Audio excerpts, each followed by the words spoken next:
Hello बच्चा party, कैसे हैं आप लोग। उम्मीद है आप सब ठीक होंगे और अपना ख्याल रख रहे होंगे। तो बच्चों, आज हम जो टॉपिक करने वाले हैं वो है वर्ण विचार। अब ये वर्ण विचार क्या होता है, यानी कि वर्णों के बारे में जानकारी लेना, जानकारी देना और उनके बारे में पढ़ना और वर्ण विचार के बारे में डिस्कस करना। तो आओ देखते हैं वर्ण विचार की परिभाषा क्या है।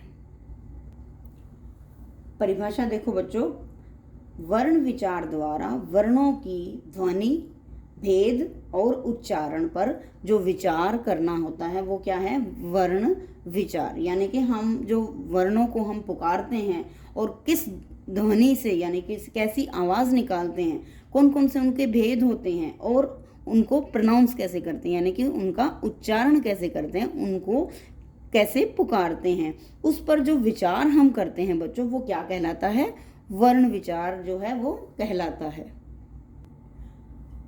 वर्णों का जो व्यवस्थित समूह है बच्चों, वर्णों के व्यवस्थित समूह को हम क्या कहते हैं, वर्णमाला।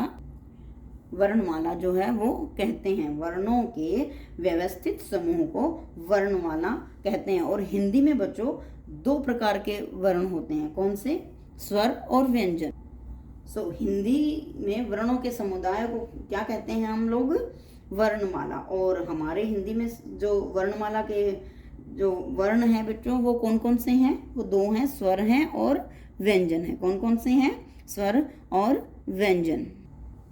और इंग्लिश में वर्णमाला को हम बोलते हैं अल्फाबेट। स्वर मीन्स वावल, व्यंजन कॉन्सोनेंट। इनको हम इंग्लिश में ऐसे पुकारते हैं, वर्णमाला, अल्फाबेट, स्वर वावल, व्यंजन कॉन्सोनेंट। हमारे वर्णमाला के जो स्वर और व्यंजन है, आओ अब हम इनकी परिभाषा देखते हैं कि स्वर का मतलब क्या होता है। स्वर की परिभाषा, जो वॉवल्स हैं बच्चों, उनकी परिभाषा क्या है, जिनको किसी अन्य वर्णों की सहायता के बिना बोला जाता है उन्हें हम क्या कहते हैं, स्वर कहते हैं। मीन्स जब हम स्वरों को पुकारते हैं तो उनमें दूसरे वर्ण की आवृत्ति जो है वो नहीं होती है, दूसरा वर्ण जो है वो शामिल नहीं होता है, वो एक अकेला बोला जाता है, तो उसे हम क्या कहते हैं बच्चों, स्वर कहते हैं। बच्चों, हमारे जो स्वर जो होते हैं वो कौन कौन से होते हैं, ए, आ, ई, उ, री, ए, ऐ, ओ, औ। अब इसमें अंग और अह जो है वो शामिल नहीं है, वो संस्कृत के शब्द है बच्चों, जिनको हम लोग भी इस्तेमाल करते हैं, और लेकिन वो दूसरे उसमें आते हैं, ये स्वरों में नहीं आते हैं। उनको भी एक्सप्लेन करेंगे अभी आखिरी में। ये हमारे जो बच्चों हुए स्वर कौन कौन से, ए, आ, ई, उ, री, ए, ऐ, ओ, औ। और जो स्वर भी होते हैं बच्चों, उनके भी जो होते हैं तीन भेद होते हैं, यानी कि वो भी तीन प्रकार के होते हैं। कौन कौन से होते हैं, ह्रस्व स्वर, दीर्घ स्वर और प्लुत स्वर। ह्रस्व स्वर, दीर्घ स्वर और प्लुत स्वर। तो आओ अब हम इनको एक्सप्लेन करते हैं, किनको, ह्रस्व स्वर, दीर्घ स्वर और प्लुत स्वर को। आओ देखते हैं। ह्रस्व स्वर क्या होता है बच्चों, जिनके उच्चारण में बहुत कम समय लगता है, यानी कि जब हम इनको प्रोनाउंस करते हैं, जब हम इनको पुकारते हैं तो बहुत थोड़ा सा जो टाइम है बच्चों, थोड़ा सा समय जो है वो लगता है, उन्हें क्या कहते हैं, ह्रस्व स्वर। कौन कौन से होते हैं, ए, ई, उ, री और ओ। ये कौन से हैं, ह्रस्व स्वर, यानी कि इनको बोलने में बहुत थोड़ा समय लगता है। जैसे आपको बोल के देखो, ए, ई, उ, री, ओ, कम समय लगा ना, तो इनको क्या कहेंगे, कम समय लगने वालों को ह्रस्व स्वर बोलेंगे। और दूसरा हमारा है दीर्घ स्वर। दीर्घ स्वर कौन से होते हैं, जिनके उच्चारण में ह्रस्व स्वर से जो है 2 गुना समय लगता है, उन्हें हम दीर्घ स्वर कहते हैं। कौन कौन से हैं, दीर्घ स्वर होते हैं आ, ई, उ, औ, जिनको इनसे डबल समय, 2 गुना समय लगा, तो इनको हम बोलेंगे दीर्घ स्वर। और तीसरा हमारा है प्लुत स्वर। कौन सा है, प्लुत स्वर।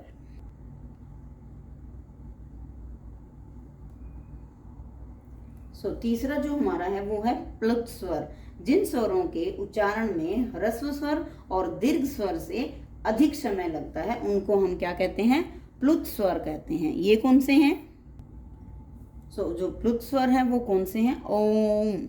जैसे हम ओम का नाम जब हम पुकारते हैं तो हम उनको बोलते हैं तो कैसे बोलते हैं? ओम। तो हम उसको लंबा लेकर चलते हैं ना, उसी उन जिन शब्दों को हम लंबा लेकर चलते हैं, लंबे समय तक बोलते हैं, और जो दोनों, जैसे मैंने बताया, मतलब ह्रस्व स्वर और दीर्घ स्वर से ज़्यादा टाइम लगता है, अधिक समय लगता है, उनको क्या कहते हैं? प्लुत स्वर। ये हुआ हमारा स्वर की परिभाषा। अब नेक्स्ट है हमारा वर्णमाला। अब वर्णमाला में कौन सा आता है? व्यंजन आता है। हिंदी में जो नेक्स्ट अल्फ़ाबेट है, जो वर्णमाला जो हमारी है, वो क्या है बच्चों? व्यंजन, यानी कॉन्सोनेंट। आओ अब हम कॉन्सोनेंट भी करते हैं। और ये व्यंजन कौन से होते हैं बच्चों? जो जिनका इनकी परिभाषा देखें, जिनके उच्चारण में स्वरों की सहायता ली जाती है, यानी कि जब हम व्यंजन को बोलते हैं, व्यंजनों को हम पुकारते हैं, तो बगैर उनके स्वरों के हम नहीं पुकार सकते, यानी कि उनमें वो भी सम्मिलित होते हैं, उनको क्या कहते हैं? हम व्यंजन। और व्यंजन आपको पता ही है कौन से होते हैं? क से लेकर ग तक जो होते हैं वो होते हैं व्यंजन। लेकिन उनमें से भी जो बच्चों उनको मतलब जैसे हम होंठ के द्वारा कुछ पुकारते हैं, किसी को हम तालू से पुकारते हैं, वो भी कई तरह के होते हैं। आओ हम अभी उनको एक्सप्लेन कर रहे हैं। जो व्यंजन जो हमारे हैं वो हैं बच्चों जैसे क ख ग घ वाला, च छ ज ट वर्ग, जैसे हम उनको क से वो वाला होता है जो उनको क वर्ग बोलते हैं, च वर्ग, ट वर्ग, प वर्ग और ये वर्ग, ये सब क्या हैं? हमारे व्यंजन हैं। ये हमारे हुए व्यंजन। और ये हैं बच्चों हमारे संयुक्त व्यंजन, अक्ष, त्र और ग और श्र। ये संस्कृत के कुछ शब्द जैसा मैंने बताया वो हिंदी में भी एज इट इज यूज होते हैं, इसलिए हम इनको संयुक्त व्यंजन की श्रेणी में जो हैं वो डालते हैं। तो हमारे हिंदी वर्णमाला में जो वर्ण होते हैं, व्यंजन जो होते हैं वो होते हैं 41। How much? 41। कितने होते हैं बच्चों? 41 जो हैं हमारे जो स्वर व्यंजन की जो वर्णमाला है उसमें 41 व्यंजन होते हैं। जो ये व्यंजन होते हैं बच्चों, वो भी उसकी परिभाषा के उच्चारण की दृष्टि से जो व्यंजन जो हमारे होते हैं वो 4 प्रकार के होते हैं। कितने प्रकार के होते हैं? 4 प्रकार के। और कौन कौन से होते हैं? व्यंजन हमारे उच्चारण की दृष्टि से व्यंजन हमारे कितने प्रकार के होते हैं? 4 प्रकार के। कौन कौन से? स्पर्श व्यंजन, अंतःस्थ व्यंजन, ऊष्म व्यंजन और संयुक्त व्यंजन। कौन कौन से? स्पर्श व्यंजन, अंतःस्थ व्यंजन, ऊष्म व्यंजन और संयुक्त व्यंजन। अब हम इनके एग्जाम्पल देखते हैं, ये कौन कौन से होते हैं, किस तरह के। स्पर्श व्यंजन क्या होता है, अंतःस्थ व्यंजन क्या होता है, ऊष्म व्यंजन क्या होता है और संयुक्त व्यंजन क्या होता है। व्यंजन में से स्पर्श व्यंजन कौन से होते हैं बच्चों? इन्हें बोलते समय जीभ, तालू, कभी दांत, कभी होंठ, उनको स्पर्श करना होता है। उनको टच करके जब हम उनको बोलते हैं तो उनकी टचिंग होती है, उनको उनका जो स्पर्श जो है वो टच है वो होता है। कौन कौन से? जैसे क वर्ग, च वर्ग, ट वर्ग, त वर्ग और प वर्ग। जब हम इनको पुकारते हैं, जब इनको बुलाते हैं बच्चों, तो वो कैसे, उनमें से कभी कभार हम जब इनको बोलते हैं तो कभी जीभ का इस्तेमाल, यानी जीवा, तालू जब हम बोलते हैं तो वो अपने अंदर से जब हम दांतों को भी स्पर्श करते हैं, तालू को भी स्पर्श करते हैं, कभी होठों को भी स्पर्श करते हैं, तो वो कौन से होते हैं? स्पर्श व्यंजन कहलाते हैं। कौन से? क, च, ट, त और प वर्ग जो है वो इनकी श्रेणी में आते हैं। ऊष्म व्यंजन क्या होते हैं बच्चों? जिन व्यंजनों का उच्चारण करते समय मुंह से गर्म हवा निकले, मीन्स जब हम इनको पुकारते हैं, इनको बुलाते हैं, जब इनको प्रोनाउंस करते हैं तो ऊष्मा निकलती है। ऊष्म का मतलब होता है बच्चों हवा, यानी गर्म जो हवा जो है वो निकलती है। कैसे? और ये कौन से होते हैं? जैसे ऊष्मा वाले जो व्यंजन है, जो हवा वाले व्यंजन है, वो कौन से हैं?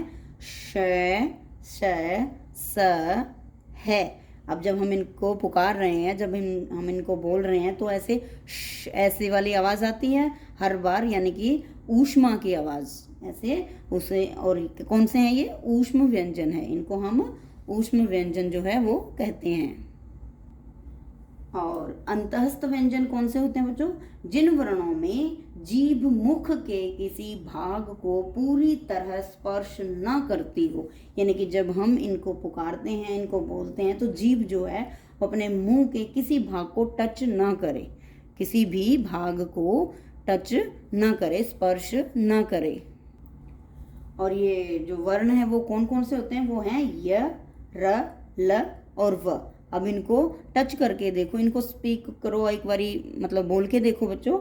तो इनमें से जो है जीभ मुख के किसी भाग को टच नहीं कर रही है, तो ये कौन से हुए? अंतःस्थ व्यंजन। और हमारा अगला है जो फोर्थ वन, संयुक्त व्यंजन। कौन सा है संयुक्त व्यंजन? दो या दो से अधिक व्यंजनों से बना जो व्यंजन है वो है संयुक्त व्यंजन, जो है वो कहलाता है। दो या दो से अधिक व्यंजनों से बना व्यंजन संयुक्त व्यंजन कहलाता है। कौन कौन से? सो ये संयुक्त व्यंजन कौन से हैं? अक्ष, त्र, ज्ञ और श्र। ये व्यंजन, इन व्यंजनों को जब भी हम पुकारेंगे तो इनके साथ जब हम बोलते हैं तो किसी और व्यंजन की या किसी भी और वर्ण की आवृत्ति जो है वो मुख से होती है, तो इनको हम क्या कहते हैं? संयुक्त व्यंजन। कौन से? अक्षर, त्र, ज्ञ और श्र। ये जो व्यंजन है वो है संयुक्त व्यंजन। सो ये वर्णमाला के जो हमारा जो चैप्टर है वो आज खत्म हुआ बच्चों। जो हमने किया, क्या किया कि वर्ण विचार। अब ये वर्ण विचार क्या थी? जिसके द्वारा जो है वर्णों के ध्वनि समूह या उनके भेद व उच्चारण आदि पर जो हम विचार करते हैं उन्हें हम क्या कहते हैं? वर्ण विचार। और जो वर्णों की व्यवस्थित हम करते हैं, उनको वर्णों को व्यवस्थित करने को हम क्या कहते हैं? वर्णमाला। और वर्णमाला के जो भेद होते हैं बच्चों वो कितने होते हैं? दो। कौन से? स्वर और व्यंजन। स्वर यानी वॉवल्स एंड जो व्यंजन है हमारे वो कॉन्सोनेंट। और हमारे जो स्वर होते हैं वो 3 प्रकार के होते हैं। कौन कौन से? ह्रस्व स्वर, दीर्घ स्वर और प्लुत स्वर। और व्यंजन जो है हमारे वो 4 प्रकार के, जैसे कि हमने किए। कौन कौन से? स्पर्श व्यंजन, ऊष्म व्यंजन, अंतःस्थ व्यंजन और ये संयुक्त व्यंजन। ये 4 प्रकार के हुए। तो हमारा वर्ण विचार का जो चैप्टर है बच्चों वो यहीं खत्म होता है। आशा है आपको सबको पसंद और समझ आया होगा। नहीं आया तो आप इस वीडियो को दोबारा रिपीट करके देख सकते हैं। सो मिलते हैं नेक्स्ट वीडियो में। तब तक के लिए बाय बाय।